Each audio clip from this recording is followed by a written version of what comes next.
ធ្វើទៀនក្អូបដោយខ្លួនឯងតែអត់សូវមានក្លិនក្អូបមែនទេនេះគឺជាអាចកំបាំងដែលធ្វើឲ្យទៀនក្អូបរបស់លោកអ្នកក្រអូបដូច brand ល្បីតើកុំឲ្យខាត់ពេលយូរមកធ្វើទៀនក្អូបជាមួយខ្ញុំទាំងអស់គ្នាជាដំបូងអ្នកទាំងអស់គ្នាត្រូវដឹងថាអ្នកទាំងអស់គ្នាប្រើកាឡទម្ងន់ប៉ុន្មានក្នុងវីដេអូនេះខ្ញុំនឹងនាំបងប្អូនមកធ្វើទៀនចំនួន2កែវដោយកែវនីមួយៗមានចំណុះ210 ml ប៉ុន្តែខ្ញុំយកសាច់ក្រមួនត្រឹមតែ110ក្រាមតែប៉ុណ្ណោះដូចនេះក្រមួនសរុបរបស់ខ្ញុំគឺ220ក្រាមជាទម្លាប់របស់ខ្ញុំឬក៏ជារូបមន្តដែលធ្វើឲ្យក្រមួនរលាយបានល្អគឺខ្ញុំត្រូវការក្រមួនឃ្មុំ 30% និងក្រមួនសណ្តែក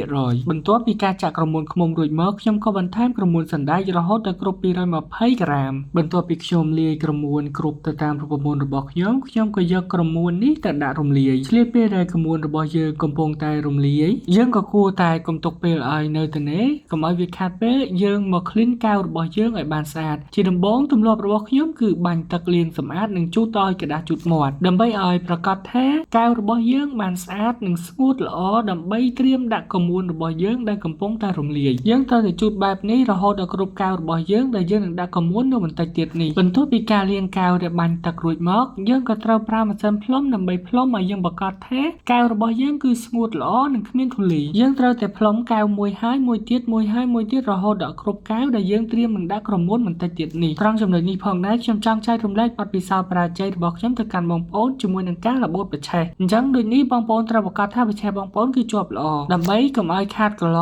ឬក៏ដូចខាតពេលវេលាកន្លនេះគឺយើងអាចយកទៅសម្អាតបានប៉ុន្តែវាមិនស្អាតល្អដូចកន្លថ្មីនោះទេ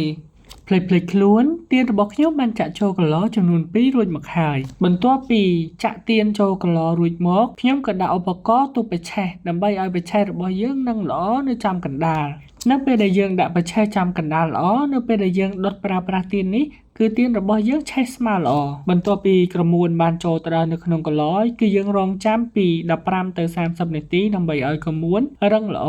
ឆ្លៀតពេលយើងរងចាំក្រមួនបើសិនជាបងប្អូនចង់ចាក់ពុម្ពផ្កាបងប្អូនអាចយកពេលនេះទៅចាក់ពុម្ពផ្កាដើម្បីយកមកដេគ័រនៅលើទៀនរបស់បងប្អូនសម្រាប់ទៀនកែវពណ៌សនេះគឺខ្ញុំមានបំណងនឹងដេគ័រនៅពេលខាងក្រោយបើសិនជាបងប្អូនទាំងអស់គ្នាចង់មើលថាតើខ្ញុំដេគ័របែបណាបងប្អូនទាំងអស់គ្នាអាច comment ខាងក្រោមវីដេអូនេះបានមកដល់ចំណុចនេះទៀនរបស់យើងក៏បានស្ងួតប៉ុន្តែអីដែលសំខាន់នោះគឺទៀនរបស់យើងស្ងួតដោយមិនស្មើសាច់ដូចនេះយើងត្រូវយកឧបករណ៍ផ្លុំដើម្បីផ្លុំឲ្យវាស្មើសាច់នៅពេលដែលយើងផ្លុំហើយយើងដាក់វាទៅលើតុរបស់យើងវិញនិងដាក់ឲ្យស្មើដើម្បីឲ្យទៀនរបស់យើងមានលក្ខណៈស្មើស្អាតយើងត្រូវប្រកាសថាបន្ទាប់ពីយើងផ្លុំហើយទៀនរបស់យើងស្មើសាច់ស្អាតបើសិនជាទៀនរបស់យើងមិនទាន់ស្មើសាច់ស្អាតទេយើងអាចផ្លុំវាបន្តរហូតដល់ទៀនរបស់យើងស្មើសាច់ស្អាតដូចនៅក្នុងវីដេអូនេះអញ្ចឹងបងប្អូនគឺខ្ញុំធ្វើការផ្លុំទៀននេះចំនួន2ដងដើម្បីឲ្យវាប្រកាសថាគឺវាស្មើសាច់ស្អាតនៅពេលដែលទៀនរបស់យើងស្មើសាច់គឺយើងមើលទៅវា clean ស្អាតល្អហើយក៏វាជាការទាក់ទាញដល់អតិថិជនរបស់យើងផងដែរ